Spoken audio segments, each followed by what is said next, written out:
Hi everyone, Matthew DeSantis here with NYRA Bets, here with your Travers Spotlight video on Fierceness. Now, before we get to this very mercurial horse, make sure to press that like and subscribe button here on NYRA Bets YouTube to get all of our great content, whether it's stakes previews, full card analyses, live streams, betting and handicapping 101 tutorial videos, and so much more. We got you covered here on NYRA Bets. Now, the Travers, the Midsummer Derby. It's going to be a heck of a race coming up on Saturday, and I can't wait to see this field. And the entry of Torpedo Anna only makes it that much more intriguing. But one of the most intriguing horses in all of the sport right now is, of course, Fierceness. This is a horse that is a head scratcher to some extent, but his highs are so incredibly high. They are so dazzling, so amazing, so brilliant that it makes you think he can do just about anything. But his lows are so head scratching and confounding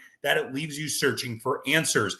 He is a supremely talented horse when everything goes right, but yikes, if it doesn't, going to go the other direction. But he is going to be a very short price coming in off of a victory in the Jim Dandy. So let's learn a little bit more about Fierceness, talk about the complexion of this race, how things might play out for this Todd Pletcher trainee. So, as I said, trained by Todd Pletcher, who knows all about winning big races up here in New York, jockeyed by John Velasquez, the Hall of Famer.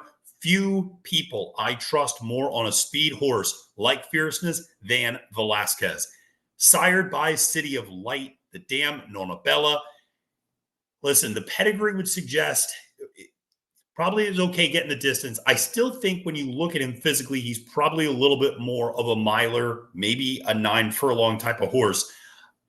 That's always going to be the question mark with me for Fierceness, or one of them at least, in that he physically has not developed necessarily from 2 to 3 years old. And we're going to talk a little bit more about that in a minute.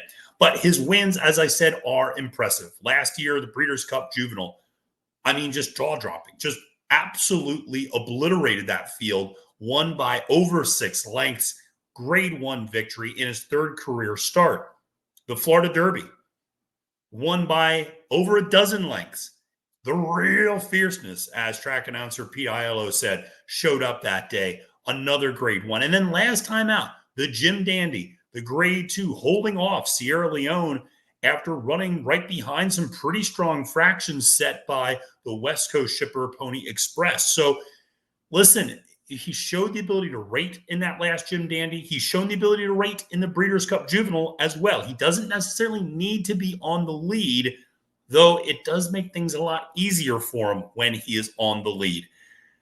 He's an interesting horse because, as I mentioned, when I was in the paddock before the Jim Dandy, it was the first time I had an opportunity to see Fierceness in person up close.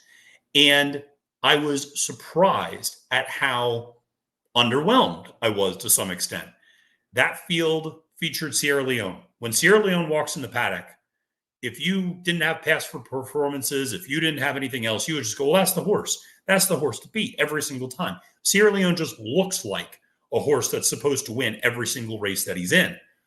Even a horse that came in like Gould's Gold, for Kenny McPeak, that horse looked really good in the paddock leading into that race. And then Fierceness comes in, and you kind of go, like he just hasn't really developed from 2 to 3.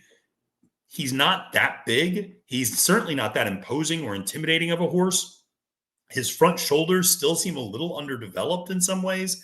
He's a pretty light horse. This has been kind of an ongoing discussion with regards to his weight and how he handles it after a race. And so he's not the most physically impressive horse that you're going to see. So if you're a backer of his and if you're a supporter, you kind of have to look past that to some extent. And what I will say is he didn't look that great going into the paddock at the Jim Dandy, and he won the race. So don't be fooled by the fact that, oh, well, maybe he doesn't look that good and these other horses might look better. Well, he can still win. He's still incredibly fast. There's no doubt that he's got the speed there in his pedigree and with just how he's built. But again, I think distance is a little bit of a question mark for him, especially with his physical stature and build.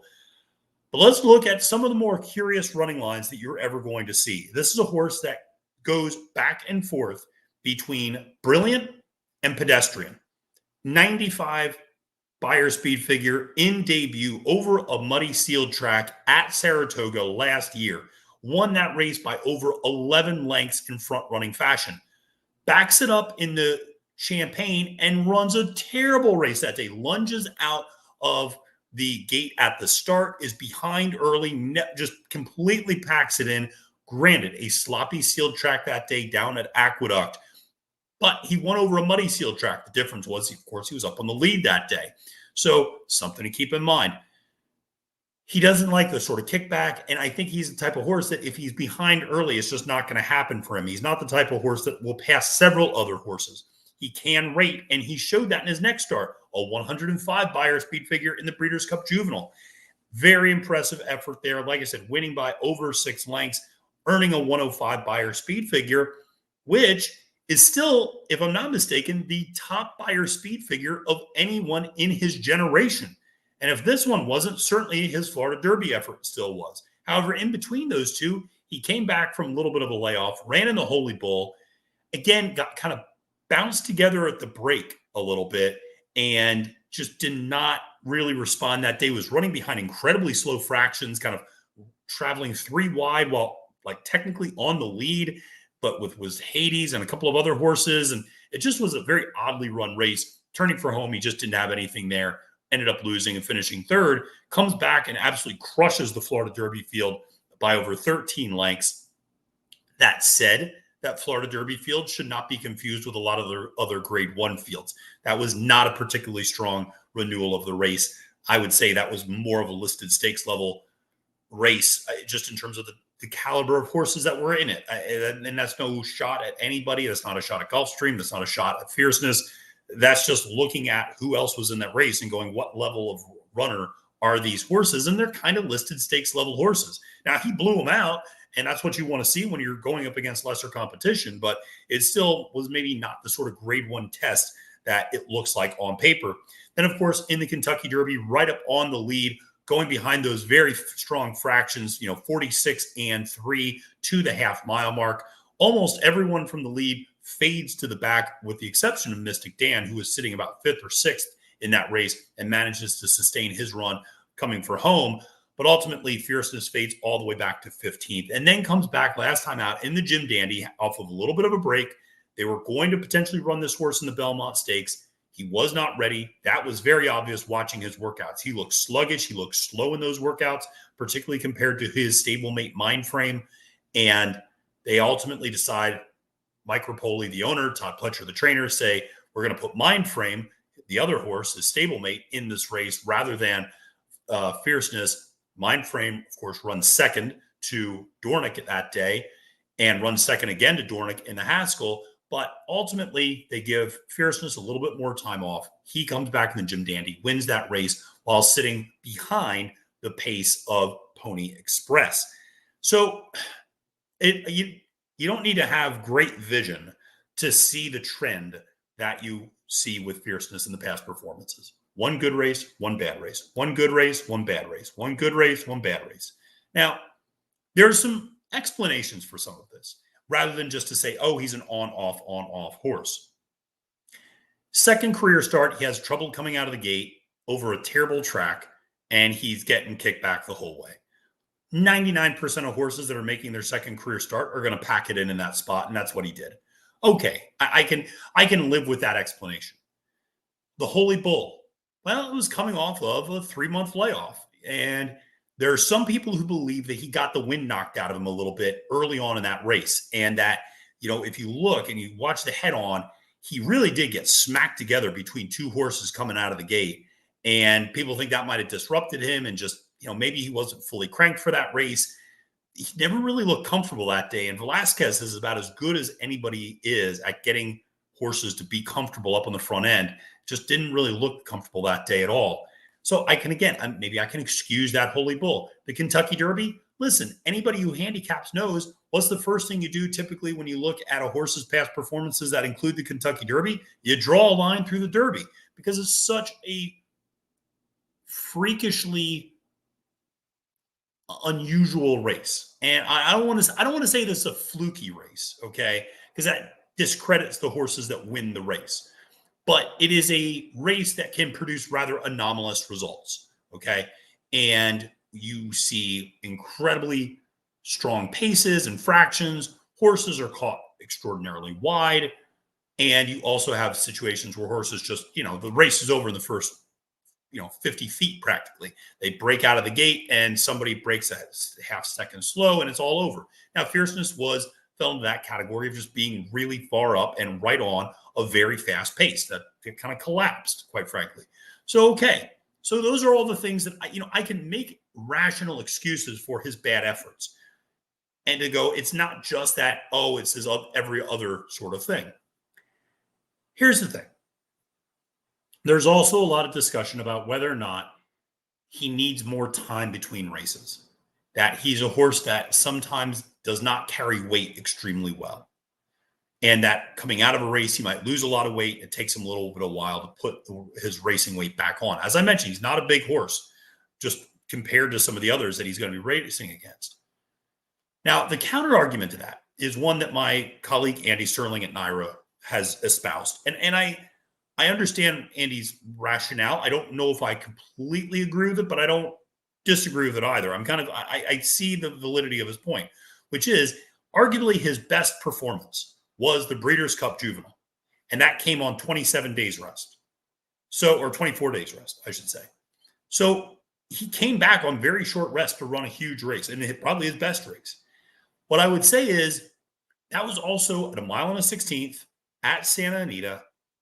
And it was against 2-year-olds who are still kind of developing. And I do wonder if there's an element of this as he has not really gotten bigger as a 3-year-old, everybody else has kind of caught up to him. I wonder now that we're going 1 1/8, we're going 1 1/4.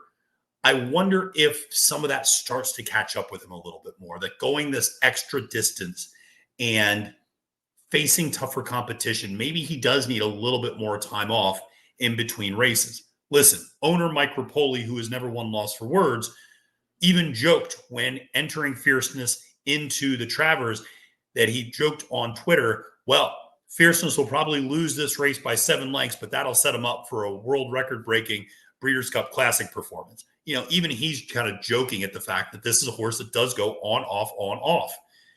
The other point that's out there, and has never been officially confirmed, and has always been just kind of a rumor, is there's always been questions about his feet as well. Does he have good feet? And are there issues with his feet? And maybe that's part of the reason why he doesn't run as well in certain spots. Again, none of this has been confirmed. This is all kind of, what you kind of just hear through the grapevine a little bit. But it is one of those things where there's been enough hubbub about that made over the last several months that you do wonder, maybe the shoes that they're using, et cetera, might be a little bit into play with how he performs and so forth. So listen, I use the word mercurial. I think David Aragona from DRF referred to him as enigmatic. And that is certainly a good description of it because he can be like that. And Fierceness is a supremely talented horse, but is one that you just don't know what you're going to get. He's kind of the opposite of Sierra Leone. Sierra Leone, you know what you're getting every single time out. Now, whether he wins or not, that's up in the question mark, but you're going to get a big effort up from him every single time, and he's going to be right there at the wire at the end. Fierceness, he could be 7 lengths ahead of everybody else or 15 lengths behind everybody else. You just don't know.